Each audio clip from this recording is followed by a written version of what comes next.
Good morning students. Today's topic is आंकड़ों का संगठन। आंकड़ों का संगठन। आंकड़ों का संगठन क्या है? इकोनॉमिक्स 11th क्लास में हम देखते हैं, हमने इससे पहले पढ़ा कि आंकड़ों का संकलन क्या है। आंकड़ों के संकलन में मैंने आपको दो विधियां बताई, एक प्राइमरी मेथड के द्वारा और एक सेकेंडरी मेथड के द्वारा हम आंकड़ों को कलेक्ट करते हैं। एक रिसर्च के लिए या किसी भी सब्जेक्ट मैटर के लिए या कोई भी अनुसंधान में हम आंकड़ों को दो तरह से कलेक्ट करते हैं, एक तो प्राथमिक विधि के द्वारा और दूसरा सेकेंडरी या द्वितीयक विधि के द्वारा हम आंकड़ों को इकट्ठा करते हैं। आज के टॉपिक में हम पढ़ेंगे आंकड़ों का संगठन। आंकड़ों के संगठन में हम देखेंगे सबसे पहले वर्गीकरण, तथ्यों को वर्गों में विभक्त कर एक समूहीकरण में हम उसे लेते हैं। एक समूहीकरण में लेते हैं।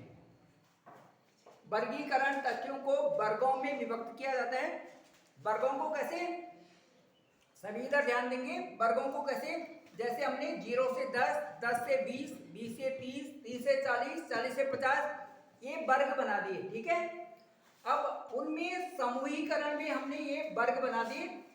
उसके बाद आंकड़ों को वर्गों में बांटना, समान इकाइयों को एक वर्ग में तथा असमान इकाइयों को जो एक जैसे हैं, जो सिमिलर हैं और जो सिमिलर नहीं है, सिमिलर एंड डिसिमिलर, हम इकाइयों को अलग अलग रखेंगे।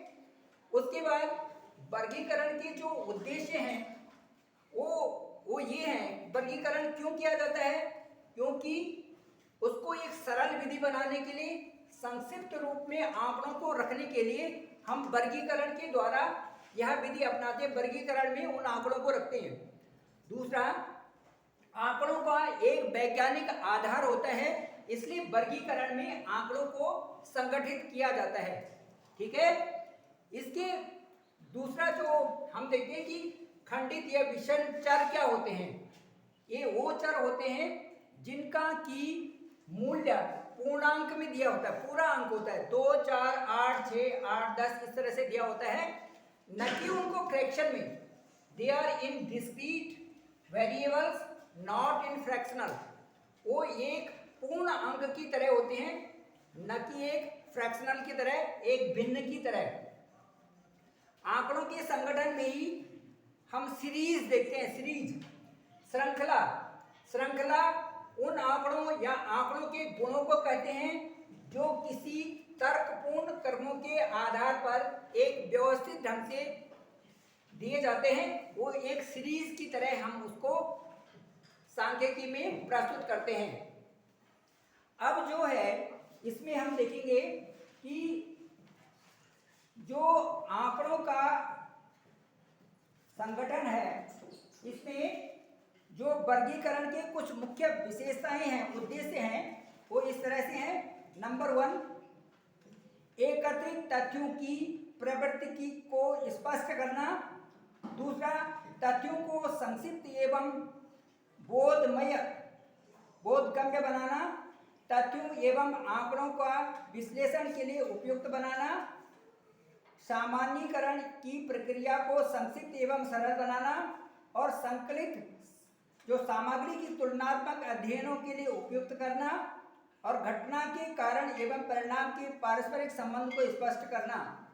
इसके अलावा सांख्यिकीय सामग्री के सारणीयन और जो सांख्यिकीय विश्लेषण की अन्य क्रियाओं के लिए समुचित आधार प्रस्तुत करना। ये है वर्गीकरण का जो हमने प्रमुख उद्देश्य लिए हैं कि वर्गीकरण में हम जो आंकड़ों को वर्गों में रखते हैं उनका उद्देश्य क्या है, ये मैंने आपको बताया। उसके बाद हम मध्य मूल्य निकालते हैं। मध्य मूल्य का मतलब क्या है कि जैसे हमने वर्गीकरण में लिया 0, 10, 10 to 20, 20 to 30, तो इनका मिड वैल्यू ले लेंगे।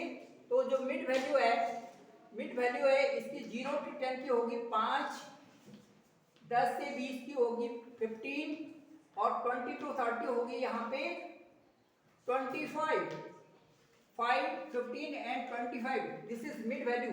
तो मध्य मूल्य किसी वर्ग की ऊपरी सीमा 0 और उसकी निचली सीमा 10। इसी तरह से हम 10 से और 20 की यदि मिड वैल्यू लेते हैं तो ऊपरी सीमा हो गई 10 और निचली सीमा हो गई उसकी 10 और 20, 20 और 10 हो गया, ऊपरी सीमा हो गई 20 और निचली सीमा हो गई 10। तो 20 plus 10 divided by 2 that equal to 15, ये 15 आ गई। ठीक है, तो ये मध्य वर्ग हो गया, मध्य मिड वैल्यू इसे कहते हैं।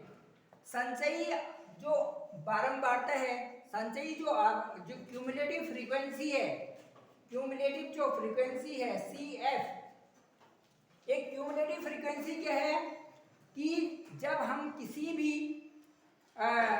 भी वर्ग की जब हम फ्रीक्वेंसी लेते हैं तो उसमें यदि पहले की फ्रीक्वेंसी 5 है, second frequency is 10, third frequency is 12, तो इसमें हम जो संचयी बारंबारता लेते हैं, क्यूमुलेटिव फ्रीक्वेंसी जो हम लेंगे CF लेंगे, तो CF इक्वल टू पहले की तो ये 5 रहेगी, सेकंड की आएगी 15 और थर्ड की आएगी आपकी 27। इस तरह से एक क्यूमुलेटिव फ्रीक्वेंसी आपकी आ गई, पहले की फ्रीक्वेंसी 5, सेकंड की 15 और थर्ड की 27।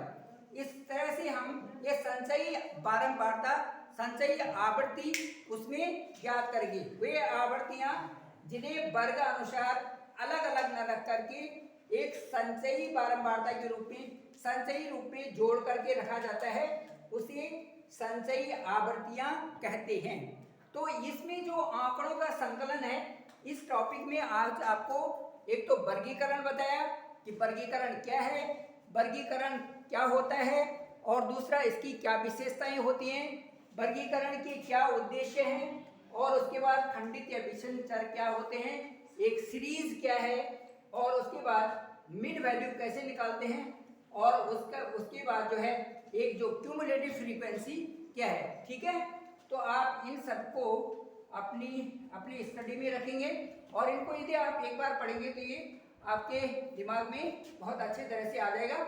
इसके साथ साथ में हम नेक्स्ट क्लास में इसके जो आंकड़ों का जो संगठन है इसको आपको और भी अच्छे तरीके से बता देंगे।